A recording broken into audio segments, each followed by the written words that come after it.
to China, India, and other emerging economies.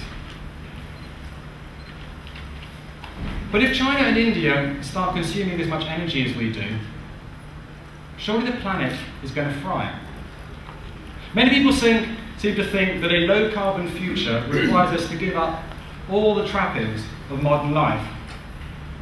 You may have watched Justin Rowland, BBC Newsnight's self-styled ethical man, who spent a year trying to live as greenly as possible.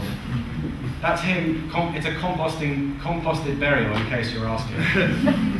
He gave up the family car, he stopped eating meat, he switched the lights off, he collected rainwater, he made compost, and he performed all sorts of unsavoury stunts like that for the television screen. And at the end of that excruciatingly unsustainable experiment, his new carbon footprint was measured, and it was only 20% lower. And yet climate scientists tell us that if we're going to stop the planet from overheating, we need to halve carbon emissions by 2050, and rich countries need to slash them by 80%. So it's essential that we find the cheapest and the smartest ways of tackling climate change, and that the costs of that change are shared fairly. But what if a low-carbon future was clean and alluring, rather than a return to the dark ages? Now, one of the highlights of my trip around the world was, for research for the book, was taking a Tesla Roadster for a spin in the Californian sunshine. And I could have driven off into the sunset. Unfortunately, I had another interview to go to, and the car wasn't mine. But the amazing thing about that Tesla, which accelerates to 0 to 60 in 4 seconds, is that it's powered by batteries like those in laptop computers. And while it's an American company, it was founded by an immigrant from South Africa who made his fortune in the US by developing PayPal. Its chief financial officer is from India, and the car is made in the Lotus factory here in Britain from parts sourced around the world.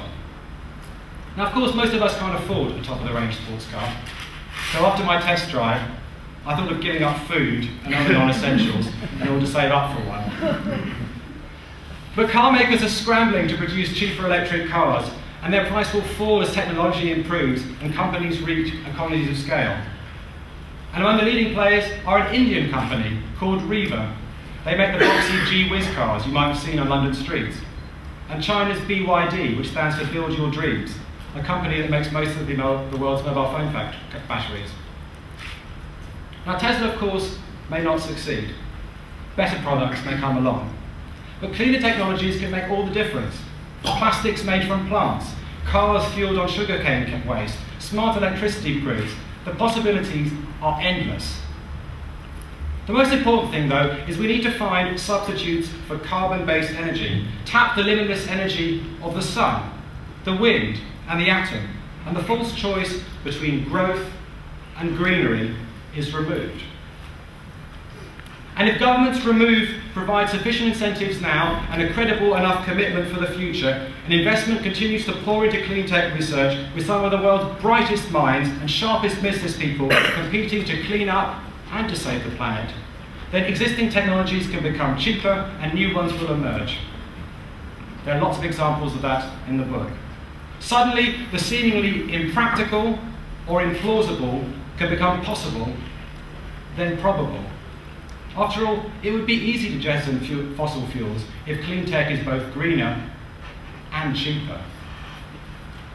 Carbon-based energy has been a fantastic engine for human progress, but it's always had big downsides: smog, war, dependence on nasty dictatorships, and now it endangers the planet. But oil, gas, and coal are just means to an end. What is really valuable are the unprecedented opportunities of modern living, an escape from drudgery in the home, the mind-broadening delights of foreign travel, cool buildings in hot countries, the freedom to drive where we please. And their extension from a rich minority to the rest of the world is a cause for celebration, not despair. So rather than rejecting modern lifestyles or trying to deny them to others, the priority must be to find new sources of energy. And as Silicon Valley shows, the surest way to get there as quickly and as cheaply as possible is to keep economies open and allow people, new ideas and new technologies to spark off each other. The ongoing challenge for rich countries is going to be to adapt to the rise of emerging ones. China looks set to overtake America as the world's biggest economy sometime in the 2020s. And of course there'll be setbacks along the way, but increasingly the world economy is going to take its cues from Shanghai, from Mumbai, and from Sao Paulo. And that's going to require adjustments. The rest can no longer boss the rest. The West can no longer boss the rest around. And nor can it presume that it always knows best. And that may be a particularly big shock for America. Europeans will have to give up their disproportionate voice in global institutions like the IMF, though maybe not, because they've already cornered 5 of the 20 seats at the G20.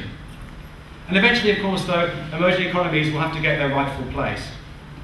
And yes, the West's share of the global economy is going to shrink, but our living standards will grow faster thanks to emerging economies' success.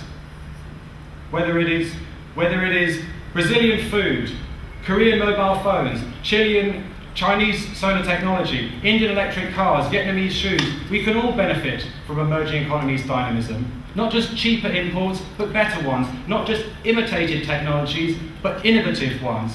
People and ideas moving in both directions.